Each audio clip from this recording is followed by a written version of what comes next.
Okay, you guys,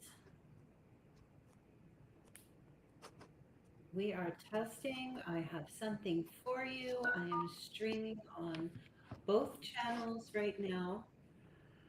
So I'll wait for you guys to pop in.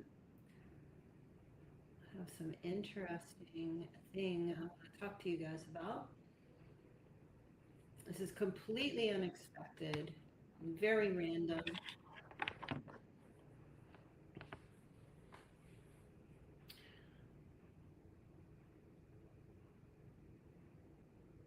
and I will wait to see if anybody is around. Doing just a test run, please say hello if you are in the chat or if you are viewing and watching. Hello, Charity, what is up, girl? Welcome in. So good to see you. We're going to have a chat today. We're going to have a little chit chat, hockey talk. Hello, hello. Okay, we've got 20 people showing up. This is awesome. No tarot readings today. We are going to talk about a crime situation. Now, I am streaming on the Stigma channel, my other channel, so if you guys want to join there, go for it. You can subscribe over there, and it's also broadcasting here on House of Virgo so that I can catch you all to pop in. Charity is here. Yes, indeed. So we're going to talk about Nichol Kessinger, okay? And her little nasty self. Her little nasty, nasty self. So I don't know if you guys remember the Chris Watts crime uh, situation that happened back in 2018. If you do not know who I'm talking about, because I was in a chat earlier today and somebody said that they had no idea who he was, and I'm just like, I'm floored by that because it's like, how can you not know who Chris Watts? It was like the biggest, the monster from hell, biggest story ever.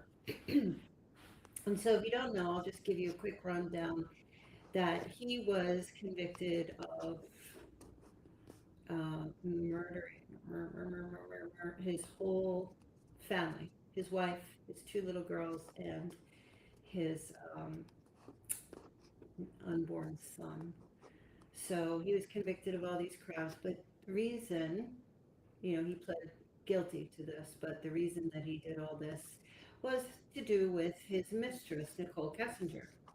Now, yes, exactly, Jose. Welcome in. Yes, that's what he did. So, and his little girls. So it was Frederick, Colorado, I think it was. And anybody that needs a refresher, yes, he killed the little girls and he put them in. I gotta be careful saying this stuff on my House of Virgo channel because of my sponsors, but he deleted their lives and put them in some oil tanks to get rid of them, to hide it, like as if he thought he was going to get away with it. But anyway, he's been in jail, so he didn't get the death penalty because he made a deal that he just pleads guilty to doing it, and then yeah, he wouldn't get the death penalty. But he's in jail like 5 consecutive life sentences. Dude's never getting out. Dude's never going to be able to appeal anything like that. Yes, he was so cruel to those little children, absolutely, as little girls. And so the whole phenomenon of Chris Watts and what he did, like the absolute covert narcissism of that man, it, it's still, people are still talking about it today because, first of all, he admitted to doing it right away, so there really was no investigation. Once once he pled guilty, once he struck that deal, it was off the table. He's going to like it's done, a done deal. Um, but it's whole thing is just so confusing still because I feel like a lot of people. He's the kind of guy that you can see him in videos with his kids and very loving and hey Karen and like such a good dad, right? And then he turns around and just does a complete 360, 180, whatever. So the whole thing that really frustrates me is the lack of investigation after that because they never got to investigate it anymore. So I, my eye is on Nicole Kessinger because this woman, his mistress, people are out there saying, well, she gave him an ultimatum. He had to choose his wife, or he has to choose his kids, or choose his wife, or choose her. And what a nasty bitch! What a nasty, nasty. Yes, his own flesh and blood. So she was never investigated. They did a couple of interviews, but when you listen to her interviews, you can hear the lies coming out of her mouth. You can hear the BS coming out of her mouth. And I'm here to tell you that we're going to talk about it, right? Because I know a lot of people, want to talk about as if like she's not that important, but she is because she played a role in this point blank period, and I want to talk about it. So that's what I'm going to do. And I don't care if anybody's in the live or not. If you want to be a part of this, you want to pop in the chat and talk about it. We're going to listen to it together. This is the actual first crime thing that I'm doing. I'm not going to be doing it on House Virgo, okay? But I did want to kind of combine this and the Sigma channel and, you know, get you in on the chat. And then we're going to just start doing it on the other channel, okay? So in the meantime, hopefully you guys can hear me okay. I think you can because you're responding to me. So if you are watching, definitely say hello in the chat. If you have any comments you want to make about Nicole Kessinger or anything like that, obviously they're not going to investigate her unless there's absolute evidence that comes out. They just not, they don't investigate unless they have like evidence to show that there needs to be an investigation. Just because people want it doesn't mean it's going to happen, right? But people have been talking about it for years. And so we're going to listen to it. So I hope you're ready. And I'm going to react to a lot of the things that she has said because I'm telling you, man, liars, there's a lot of tells that they have when they're lying. And I will point some of that stuff out. And if you notice anything or hear anything, this is an audio. If you hear anything, I want you to post it in the comments here or in the chat, the live chat, and let me know. All right. Oh, okay. That's all right, Jose. So you can listen as we go and get started with this.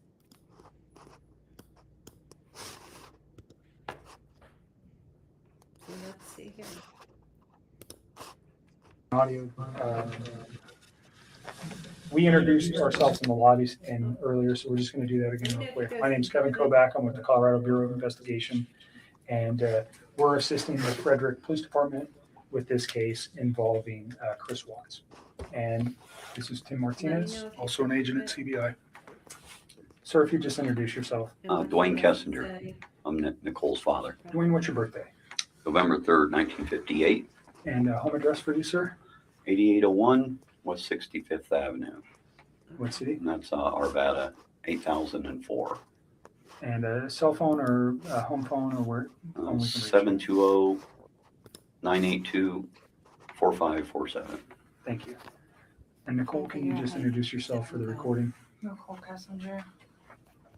Do you need all the other stuff? Yes, please. I live at 12255 Claude Court, unit 612. Phone number 720-656-9605. On a reverb.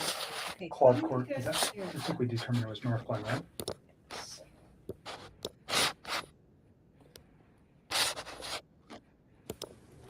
Okay, can you speak up just a little bit so the recorder, I know you're tired and you're stressed, and we won't be here any longer than we have to be. You've already had a conversation with people before.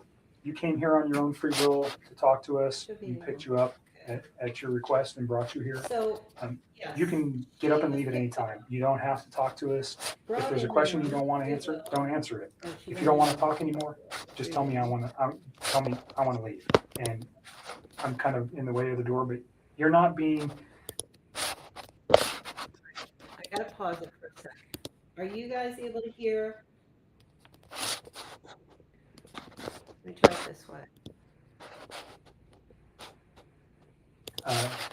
You're not being interrogated as a criminal suspect. We're here to understand your relationship with Chris and what you know about Chris and his family and events relating to Chris Watts. And do you know him as Chris or Christopher? Either one. Okay. So the phone number that you reached him on, can you tell me what that number was? I think I deleted that out of my phone too. I just cut him out of my life. It's a 910 number. You guys have it. Well, we gave it to Mark yesterday. Yeah, So I probably he'll have have it, but it. just in. All right. Is there any echo? Are you guys hearing echo? I just want to make sure that you're able to hear this. The logistics of trying to get all this set up right is such a pain in the ass. If you guys are able to hear this without an echo, let me know in the chat here. I need a little feedback.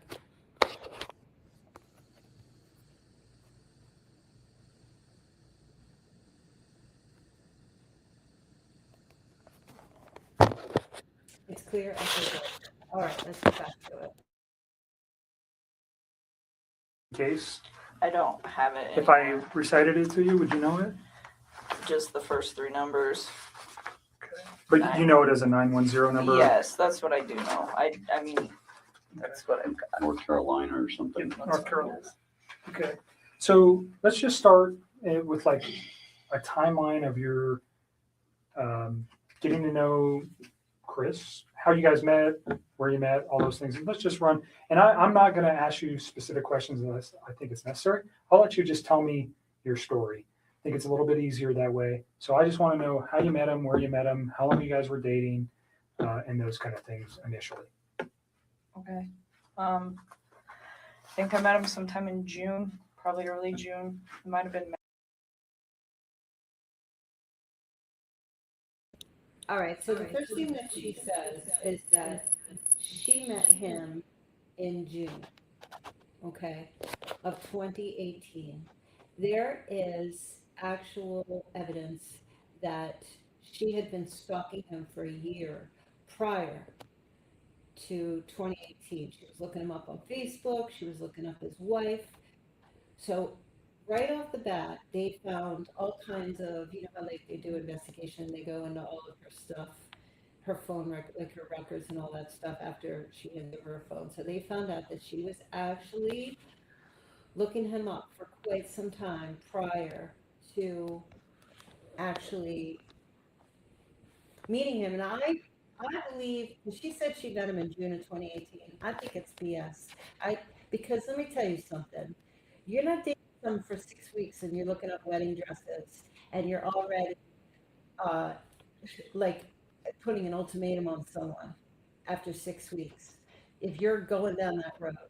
And so I'm just of the impression that this girl was literally, that they were in some kind of a relationship long before that. Long before. So I believe right off the bat that she's lying. Okay. And as we go forward, you will hear more of what she has to say and how it's just not adding up. It's just BS. There's nothing that tells me you're dating someone for 6 weeks, unless you are an absolute psychopath. You are not dating for someone for 6 weeks, especially if you know that they're married. Giving an ultimatum and then all of a sudden he's just going to do away with his whole family after 6 weeks. No, I don't think so. I don't think so. All right, let's get back to it. It was just talking at work. It was pretty casual.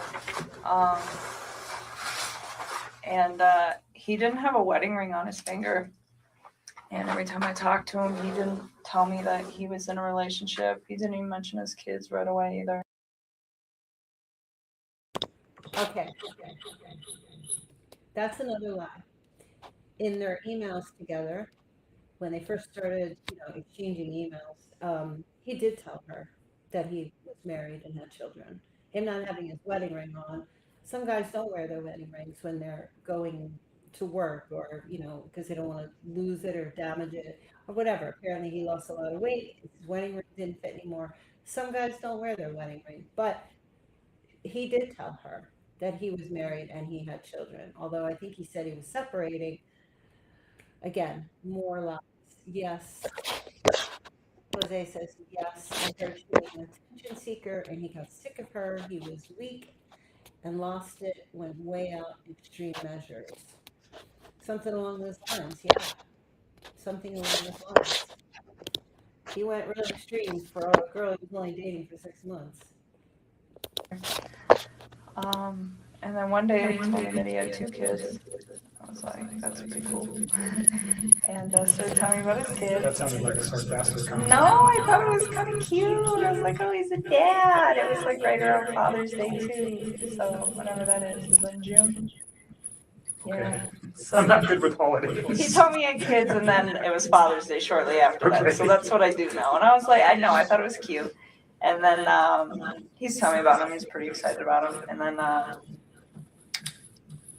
he mentioned that he did have a significant other. And then he told me that those two were in the process of a separation.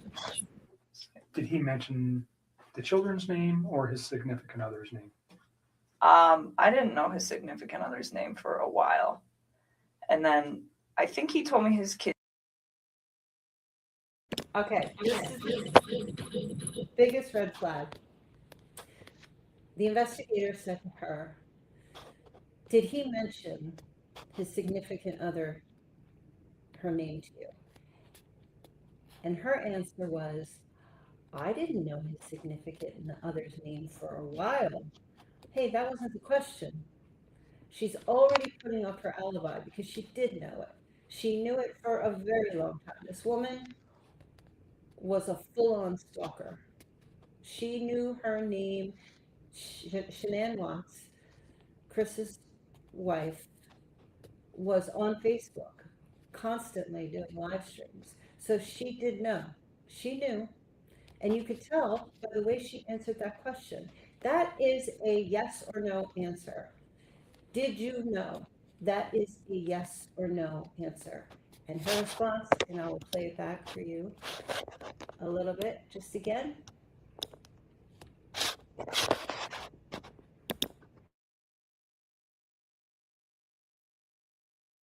Mentioned that he did have a significant other.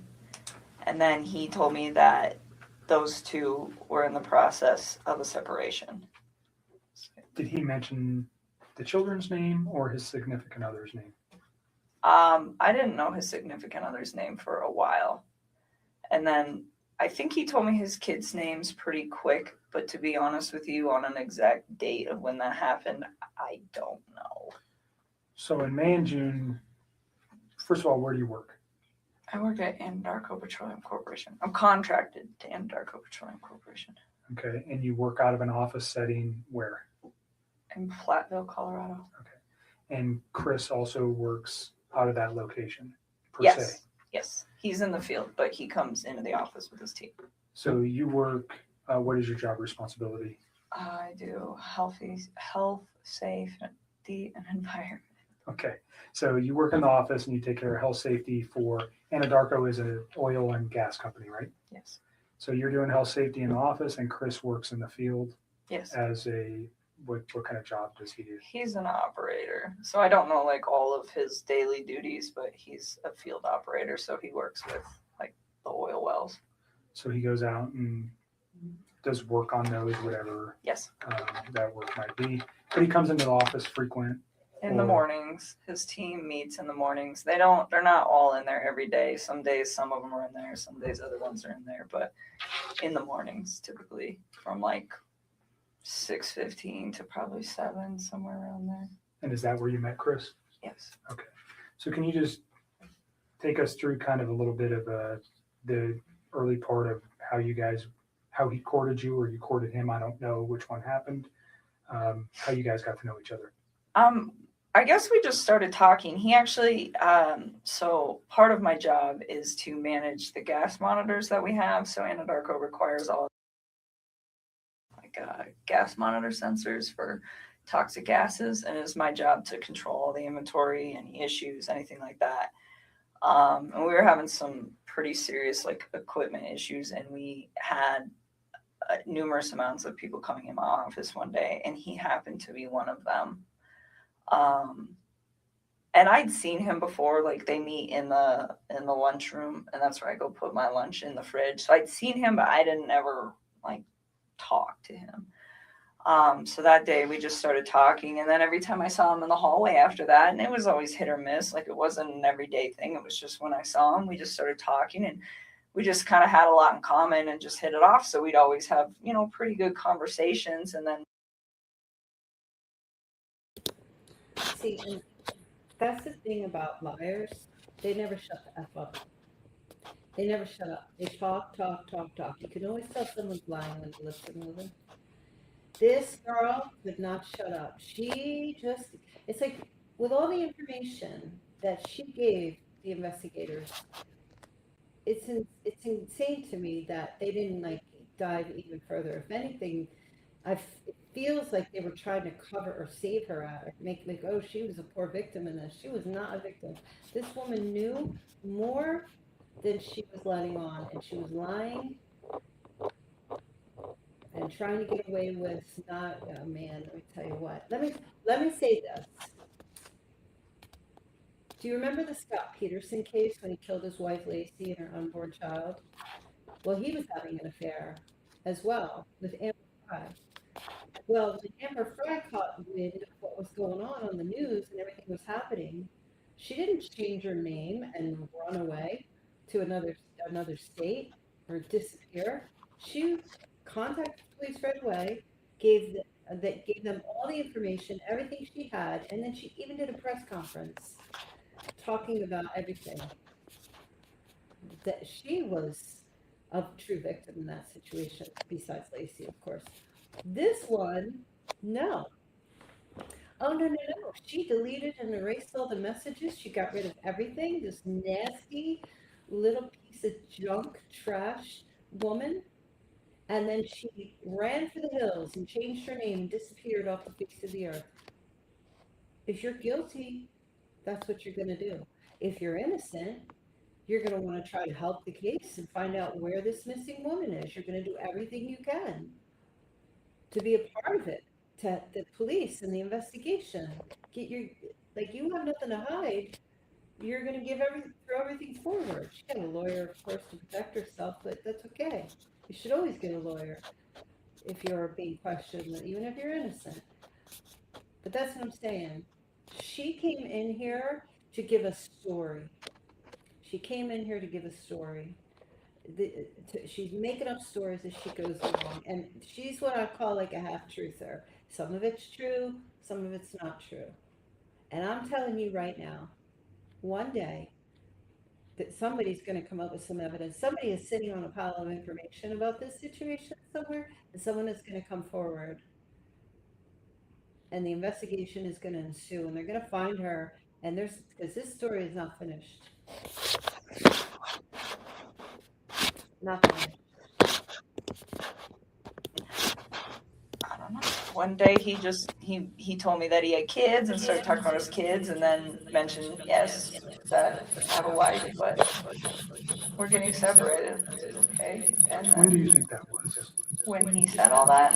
So specifically when he told you he was getting separated from his wife, was that within the first couple of weeks that you knew him, or was that later on? You said you met him around May or June. Yeah, it was still in June. Okay. It would have been before Father's Day. So had you guys ever gone out on any kind of No. date at that time? You just No, were no, no, no. conversing at work? Yeah, that's all it was. And then I don't know. We started hanging out. We hung out. We went to a park. Hung out at a park. Let's go back real quick. So why did he tell you that he was getting a divorce? Did he ask you out at that time? No, he didn't. I think he was probably interested in me. And so he talked to me a couple times via his work phone, and I was like, no, like it was still very like friendly conversation. But then when I realized like this man's interested in me and interested in him, it's personal. So we got away from the Anadarko thing because I really don't want those guys affiliated with any of this. And So you have a work phone that's specifically, no, I have one phone that I do both on. He has two phones. okay, so he has your phone, the 72065. That's the only number that I roll all the time. So he has two phones. One of those owned by Anadarko. Yes. You know what his name is? It's been so long, and I mean, I'm sure I could like look it up, but I tried to look it up for those guys yesterday, and I couldn't find it. You can find it, that's okay. But at that point, we just like took it to his phone because I just felt it was like better that way. And we just continued to talk, and then Let me go back to the park. Where's the park? it's like down the street from my house. It's called East Lake Number 3. Your house Yes. in North Clinton? Yes. And that was in the June timeframe. Yeah, or like the beginning of July. It was like right around my birthday. It's like so sometime at the very end of June or the beginning of July. Okay. And that's the first meeting you had outside of work? Yeah. Basic conversation for a first date? I mean, we kept it pretty simple, I guess, you know. I don't even remember everything we talked about. We Sure. were there for a few hours. Understand so if I ask about conversation, what I'm looking for, was he talking about his family during any of these meetings? Those are the kind of, I understand, whatever you guys were talking about, relationship, your life, your interests, those things, that we don't need to know that. What I'm interested in is knowing is when he brings up his children, when he brings up his wife, when he brings up financial information, when he brings up his home, when he brings up anything that may have been, and it's been a few days, so you've had a chance to reflect that you may have read, and you know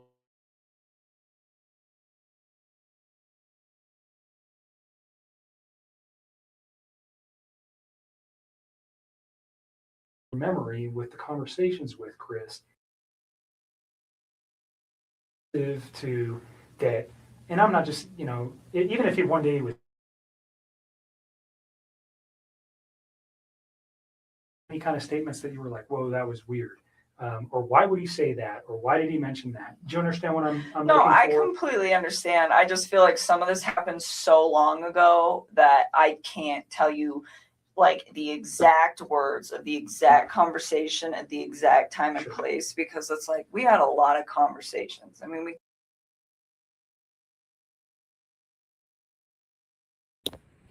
Okay, you guys, I'm going to end the stream because I need to fix some mic stuff here.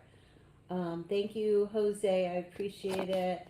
I'm going to go live again later and we'll finish it. I think we're stopped here at 35. So we did a half an hour. So yeah, let me get a couple of things fixed here and then we'll come back and discuss once we get the mic stuff fixed. All right, you guys, I will see you all later. Bye.